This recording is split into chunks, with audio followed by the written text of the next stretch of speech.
Hi, hello, my name is Tyler. Welcome to this week's reading vlog.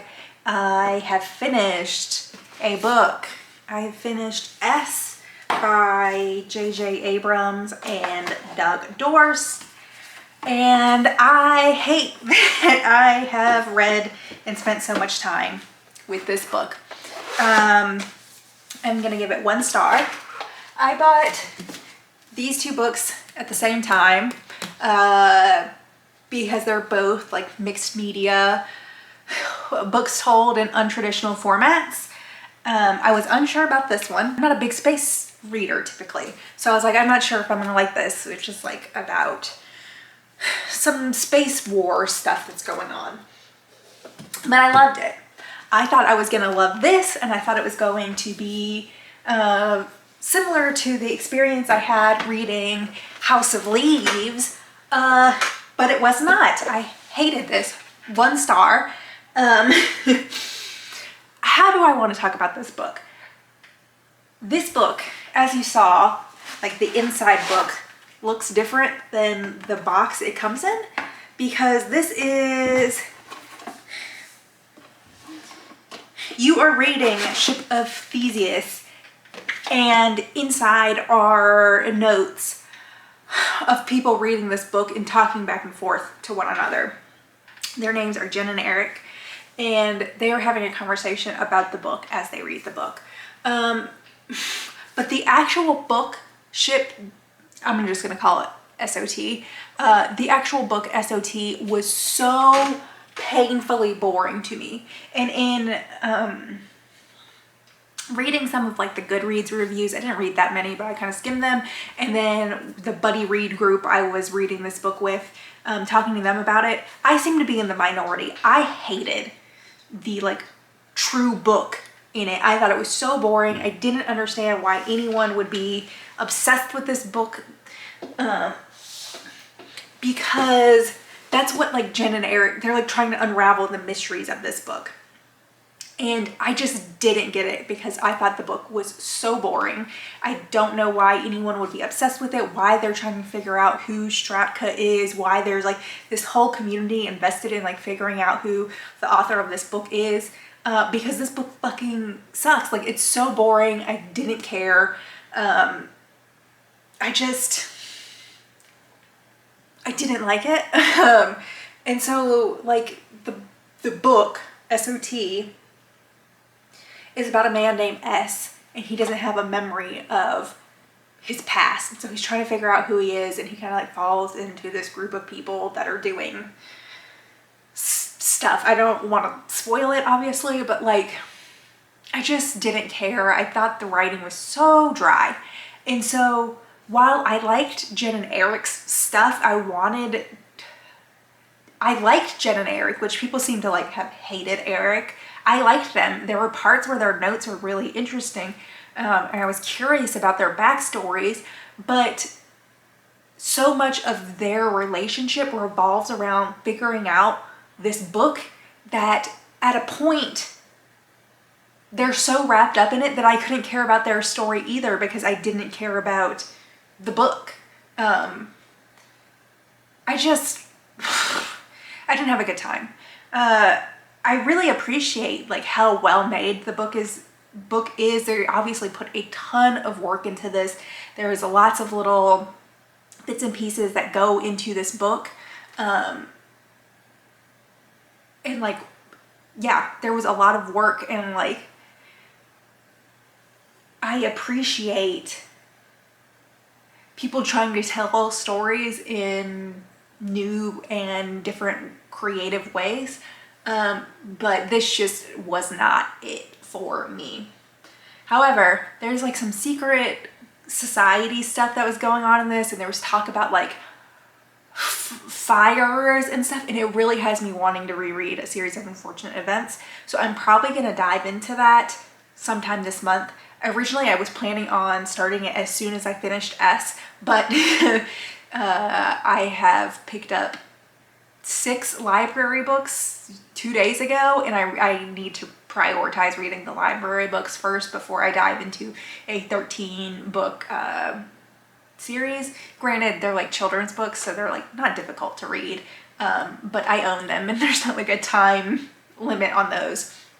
So library books will be taking priority, but I will probably be rereading a series of unfortunate events this month. And it's my birthday month and I love a series of unfortunate events, so that will be a little birthday treat to me.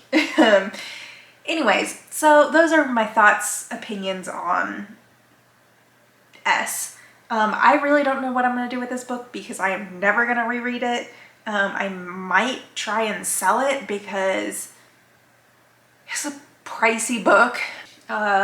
So we're starting this vlog off on a feisty note, I suppose.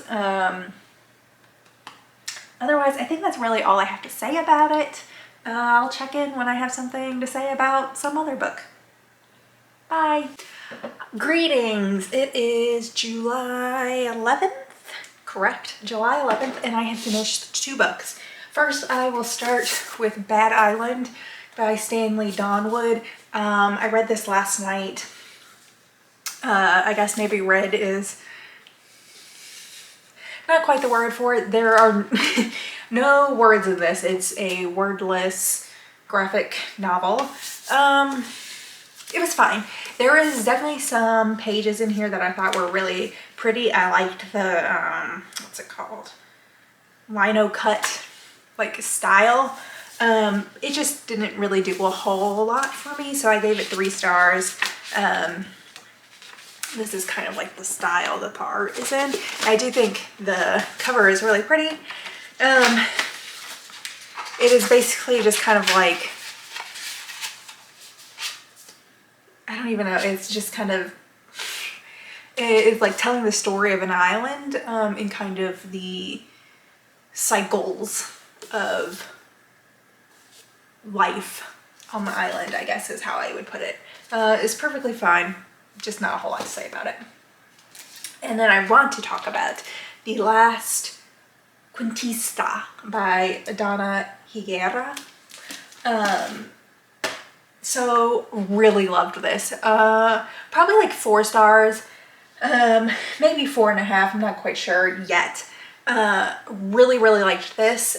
This is actually quite the vibe I like for like sci-fi space stuff. Like it had the perfect amount of world building, but also just kind of like vibes for me. So this is like maybe like middle grade. I'm not really as into children's literature to know like all of the distinctions. It's definitely not YA, like there's no romance or anything like that in this. Basically a girl named Petra and her family are escaping, I guess, like a meteor that is going to crash into the earth, and she wants to be a storyteller, but some things happen in the interim from when she is kind of like put into stasis and when she is revived. It is just kind of like about her experience. I meant to look up what cuentista meant, but I'm assuming it means storyteller, just kind of based on what Petra's whole vibe is in the arc she goes through in this story. I really I just really like this. I loved Petra as a character. The only thing that like maybe I just like kind of didn't like was the cartoonishness of the collective. However, this is written for children, so I think that makes sense in the context of this being a book for children. Petra's like 13, so I think that's like a little young for like YA. Like there's not really big heavy topics. There's not love or romance. There's not any of that kind of stuff that I associate with YA. But really liked this. Really liked this. I recommend it. It definitely ends on that hopeful note. I think I had mentioned in my wrap up of the person who recommended it to me, talking about how this is like a hopeful story. I had thought it was like more apocalyptic. And while there is kind of like an apocalypse, this is not like dystopian apocalypse stuff.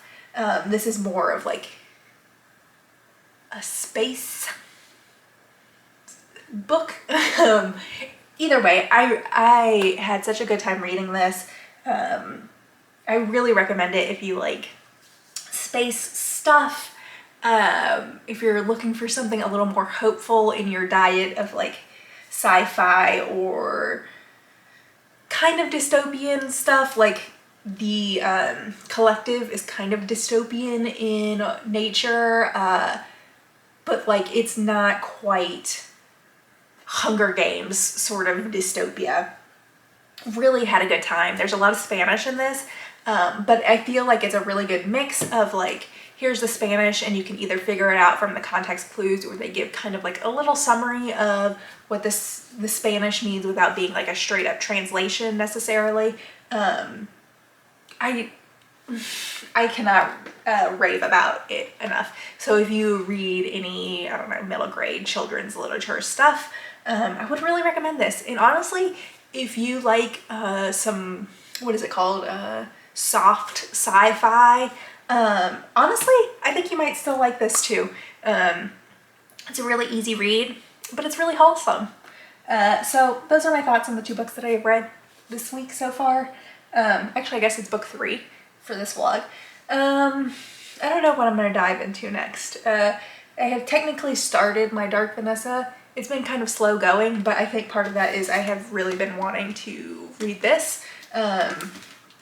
Maybe I'll start the Stars and the Sea or whatever that book that I picked up from the library is, because it's ginormous and is also spacey, and maybe I'm just still kind of in my space mood. Otherwise, I will talk to y'all later. Bye! Hello, it's still July 11th. I did a check-in on 2 books earlier today. However, I wanted to do a check-in on something I haven't talked about. The last 2 days I have watched Behind Her Eyes on Netflix, which is based on a book. I don't know how faithful of a adaptation the Netflix show is to the book, because I have not read the book. However, the book has been sitting on my TBR for like ages. So that's why I'm talking about it here. Because I decided to watch it before reading the book, which I usually don't do, because I was looking for something to watch and I like could not find something that was fitting the right like tone for me. I wanted something more serious or dark, but not something I had to pay a ton of attention to. And this managed to fit that balance perfectly. I really enjoyed it. It's 6 parts. They're like about an hour long. And I had a good time watching it. However, in watching it, I realized I don't want to read the book. Whether or not this is like super faithful to the book or not, I don't think this is the book I want to read. It was fun as like a bit of quick junk drama TV. But I know if it even has like a fraction of the dream scenes that are in the show, I will not have a good time reading the book. I don't know if I've talked about it before, but I really don't like reading dream sequences. I do not think I would enjoy reading Behind Her Eyes, because in the show at least there is a ton of dream stuff going on. I don't think I would have enjoyed reading all the dreams. So there's that. And then those twists at the end make for fun television, but I know if those twists are the twists that were in the book, I would have been so mad that I spent days and hours reading this book. So in watching the television show, I have decided I don't want to read the book. It's very much that like domestic thriller vibe. There is kind of like a supernatural element to it, which is I think a fun twist on the like domestic thriller, like shitty husband, weird wife trope. But I don't think I would have had a good time reading it, especially at this point in my reading journey where I'm much more into creepy, spooky stuff, and for some reason space stuff. So like, I just don't think I would enjoy reading it. Maybe I would have enjoyed it years ago when I was like reading Gone Girl and Girl on a Train, and like when I was getting into thrillers. But I don't think that it would be a book for me these days. So I went ahead and took it off the TBR because I just don't need that stuff clogging up the TBR, especially because I keep adding books to it. I have added quite a few things to the TBR, and that doesn't even include the books that I have bought. These are books, besides Savage Appetites, those books that I bought in the last vlog were not on my TBR, and I haven't added them yet, which I usually do. I probably need to. But that's my update for today. I'm hoping I'm really getting into my dark, I said my dark Audrina, my dark Vanessa, and I'm really getting into that, so I'm hoping I'll finish that this week. I was originally planning on starting like another book tomorrow, but I think I'm just gonna spend some time with my dark Vanessa because I'm having a good time with it, and I would like to finish it in this vlog if possible. I will let y'all go. Bye. Hi, it is July 12th, and I haven't been doing as many reading update check-ins the last couple of vlogs, mostly because I didn't really know how useful they actually were, and they made the vlogs very long. However, I have to stop and do a update because holy shit, I am loving my dark Vanessa. I'm like not quite halfway through.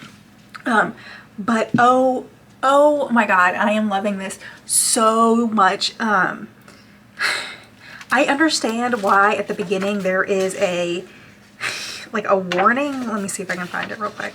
I grew up in Maine and was educated there, first at a private day school in 9th and 10th grade until I withdrew for personal reasons, and later at college. Because of the similarities between those broad facts and certain fictional elements of My Dark Vanessa, I am aware that readers who are loosely familiar with my background may jump to the erroneous conclusions that I am telling the secret history of those events. I am not. This is a work of fiction, and the characters and setting are entirely imaginary. And there's a little bit more, but I completely understand why this is at the beginning of the book, because there is something that feels so real and authentic in reading this, both in the like present day 2017 narrative and the past 2001 narrative. There is just something so real about the way Vanessa sees herself both in these timelines, both as a 15-year-old and as a 32-year-old, and looking back at her 15-year-old self, there's something so real and raw about the way she desires strain, but also as an outside viewer, you can see the vulnerability of her and how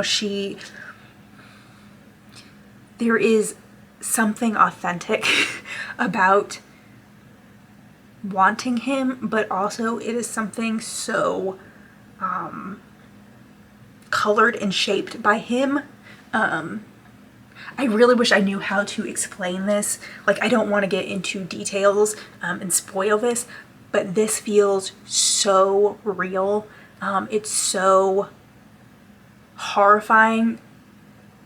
And there is something about the way in the present day, the 2017 narrative, where she's like thinking about her 15-year-old self, and like there's a line somewhere in the beginning where she's like, I don't view myself as a victim, and the way she's like seeing the choices she actively did make, but is kind of blind to the way that he has shaped or guided those choices.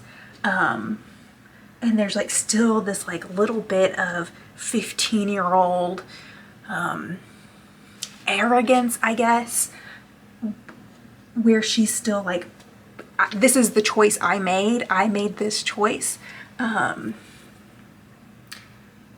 so therefore it couldn't have been like grooming or something nefarious. But while she's like also like, even the way she describes these things in the moment, you can see and feel this like grimy, nefarious stuff.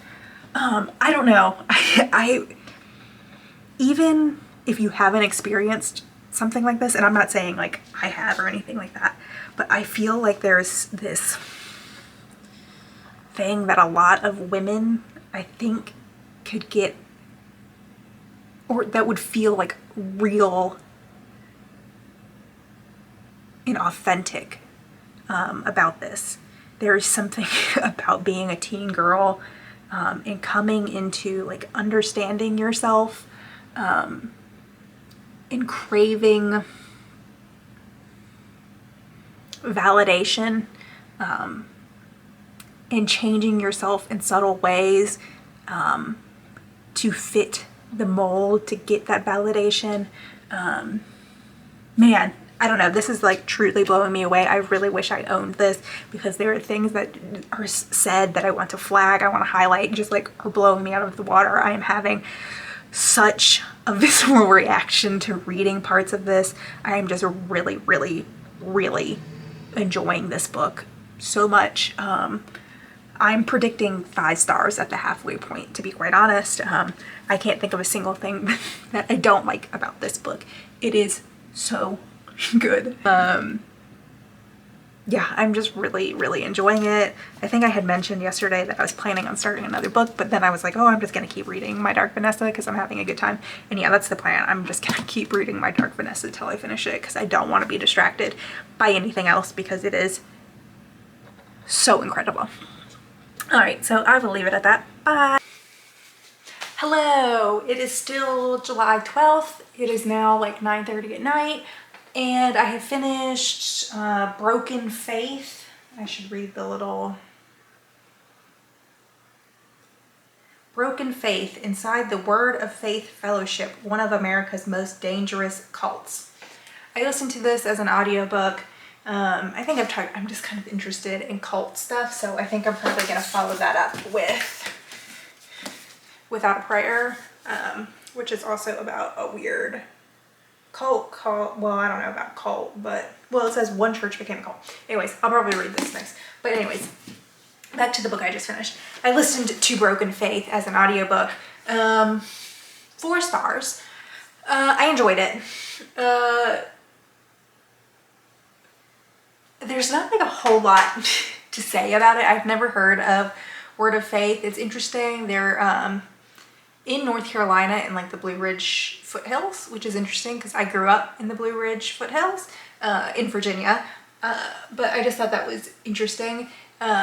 This is a evangelical cult that's led by a woman preacher, which is interesting in and of itself. They're pretty violent insofar that they like do this thing called blasting, where if they think you're doing something sinful or unclean, they will like scream and beat and hit and choke and slam you into walls and things like that to get the devils out until you repent, basically. So some pretty fucked up things are going on. The thing that was really most interesting to me, or that like stuck out to me when listening to this, is the puritanical values. That sounds weird because like growing up in the South, you're surrounded by evangelicalism and purity culture and things like that, but it's mostly around how do I want to say, like sexuality before marriage, like don't have sex before marriage sort of vibes. And you know, there's obviously like a modesty aspect to that goes with like, you know, men are feral monsters that can't control themselves, so you need to dress as provocatively as possible. But that's a whole different kettle of fish. But you know, after marriage, it's kind of like I don't want to say no holds barred, but you know, there's some pretty fucked up things that go on in the spectrum of like, you can never say no to your husband and you should be having sex as often as he wants to have sex, things like that.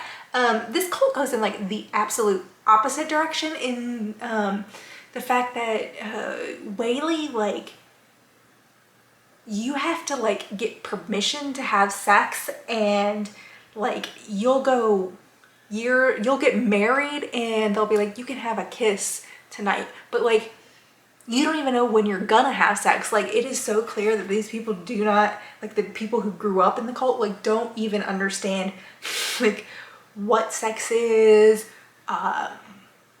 what is expected in a marriage, like in just like general society. It's pretty fucked up. I mean, one of the families that like kind of help introduce us to this cult, because they kind of get in early-ish, they have like, I think they ended up having 9 children, but there was a lot of tension between them and Jane because they had a relatively, let's say, healthy sex life, and Jane was just like not having it. They needed to have like a permission to have children. It is very bizarre. So this is like more so not having sex because sex, even in the confines of marriage, is unclean. So that's just interesting. The biggest thing about like the audiobook is like the voice the narrator did for the leader Jane. I think it was just like the author would probably quote something she would say like within a sentence, but it would grate on me when it would go from like her reading to Jane's voice and then back to reading. I don't know why that grated me so much, but it just did. And that's like not the narrator's fault. That's like her trying to convey what is written on the page. But it just got me sometimes, especially because I don't know what her real voice sounds like, but if it's anything like what this narrator was doing, that sounds irritating. Is the AC about to kick on? Yes, it is. So anyways, that's like my main thoughts on this audiobook. It's pretty interesting if you're like interested in extreme religious cults of the like evangelical Christian variety. You might enjoy it. That's really all I have to say. I read 100 pages of My Dark Vanessa today. I would love to finish it tomorrow if possible, although it seems a little dicey because I think that would be like 200 pages I would need to read tomorrow. But you never know. You never know. I don't think I'm going to start anything new tomorrow since I finished a book today. So I'll give myself a whole day to read My Dark Vanessa and see how much progress I make. Otherwise, that's really all I have to update about today. I will see y'all later. Greetings. It is July 14th. It is the last day of the vlog, and I have finished My Dark Vanessa. 5 stars. I loved this book. Loved it so much that I went out and bought my own copy so that the next time I read it, because it definitely felt like a reread, I can highlight and flag things. I started keeping notes in my phone with like page markers and just like a vague idea of what was sticking out to me on those pages. I didn't want to specifically highlight those things. I'll just keep them on my phone for the next reread, and then I can see what still sticks out to me. But very exciting. Honestly, what I said in my first clip about My Dark Vanessa really is like what really draws me into this book. It's very complex and layered, and there is something about trying to understand Vanessa that just really sticks with you because she feels different to the other victims of strain, but we don't get the other people's stories really, and part of that is because I think Vanessa doesn't want to learn the details, because if she does, then that crumbles the narrative that she has been clinging to for like half of her life, it would destroy everything, really.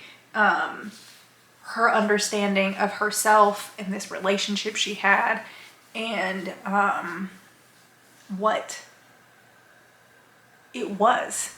The AC is about to start. So that's really what stuck out to me when reading this, is like her aversion to being seen or understood as a victim, while also like clinging to her victimhood, but in a different way, in a way that she can weaponize herself almost.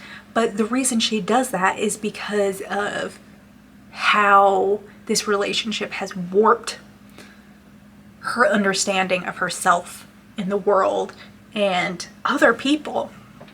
There are these scenes where she will like see teen girls like as an adult, or like have to interact with younger girls, and it is so strange the way she understands them and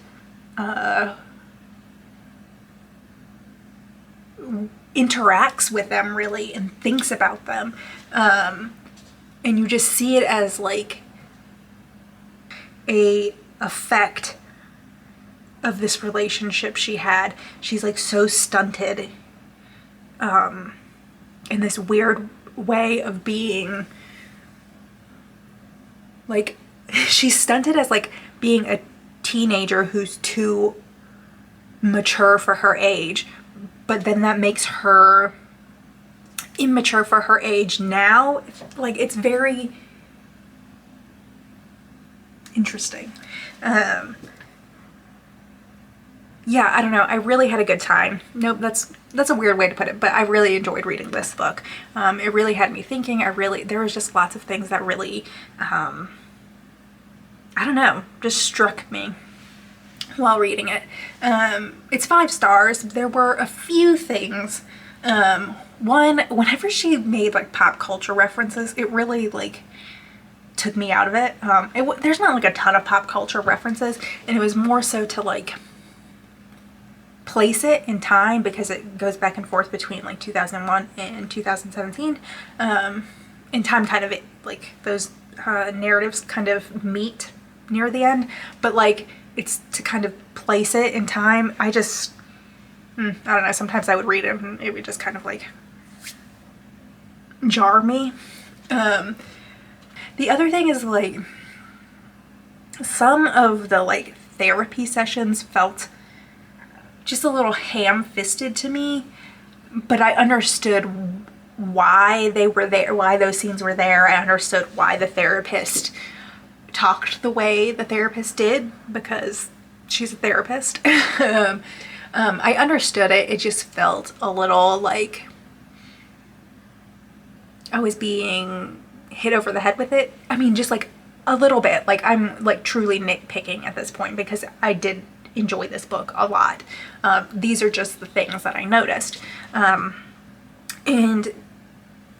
in relation to that therapist scene, those therapist scenes, the ending just felt like a little too neat and tidy for me personally. But I can understand why it is written that way. And it's not a bad ending. I'm like not furious at the ending or anything. It just felt just like a hair too tied up for a bow, or tied up with a bow, for me. But that doesn't make it a bad book or anything. This book is for like a very specific audience. I don't think everyone would like to read this book. The topic is incredibly heavy. There are some horrifying things that happen in this book, but I really enjoyed reading it. Alright, so that's the end of this vlog. It's the last day of this week.